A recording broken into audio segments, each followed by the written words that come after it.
Mega DSC సమీపిస్తోంది. ఈ కొద్ది రోజుల్లో త్వరిత పునశ్చరణ ఎలా చేయాలో, తుది మెరుగులు దిద్దుకొని పరీక్షకు ఏ విధంగా సంసిద్ధం కావాలో తెలుసుకుందాం.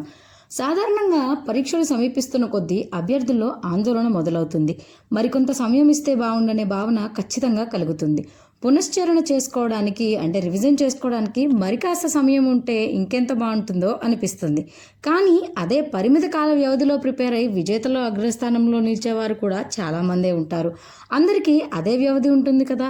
ఉన్న సమయంలో ఎంత మెరుగ్గా చదివి గరిష్ట మార్కులు సాధించాలన్నదే చూడాలి. అందుబాటులో ఉన్న ఈ కొద్ది సమయంలోనే ఏ అంశాల్లో వెనుకబడి ఉన్నారో తెలుసుకొని వాటిపై దృష్టి పెట్టాలి. ముందు నుంచి ఏ పాఠ్యపుస్తకాలు చదివారో వాటిని మాత్రమే చదవాలి. అంటే తయారు చేసుకున్న నోట్స్ని, అండర్లైన్ చేసుకున్న అంశాలని మళ్ళీ చదువుకుంటూ ఉండాలి.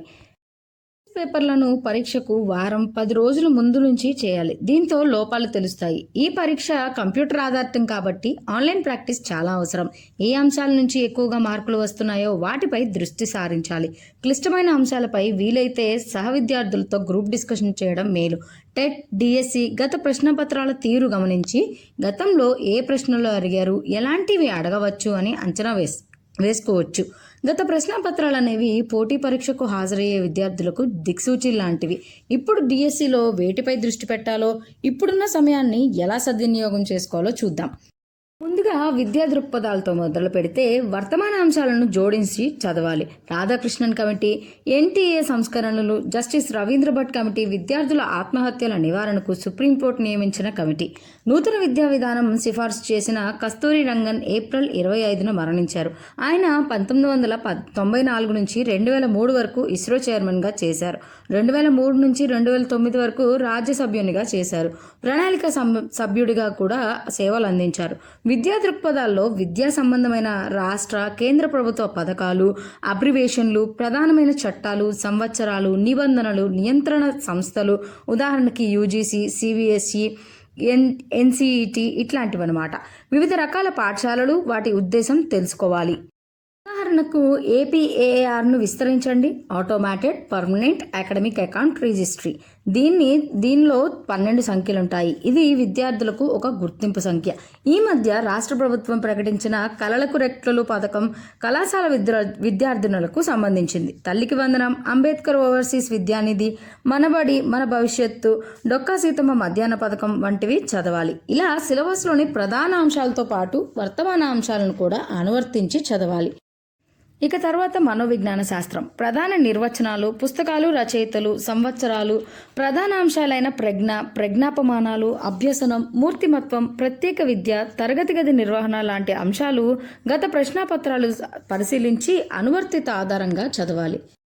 డిస్లెక్సియా పఠన వైకల్యం, డిస్క్లూకియా గణితపరమైన సమస్యలు, డిస్గ్రాఫియా రాయడంలో సమస్య.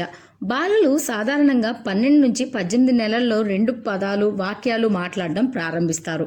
గత ప్రశ్నపత్రాలను పరిశీలించి ప్రామాణిక వెబ్సైట్ల నుంచి సాధన చేయాలి. సహ విద్యార్థులతో గ్రూప్ డిస్కషన్, తయారు చేసుకున్న నోట్ను పునశ్చరణ చేసుకుంటే విజయం ఖచ్చితంగా మీదే.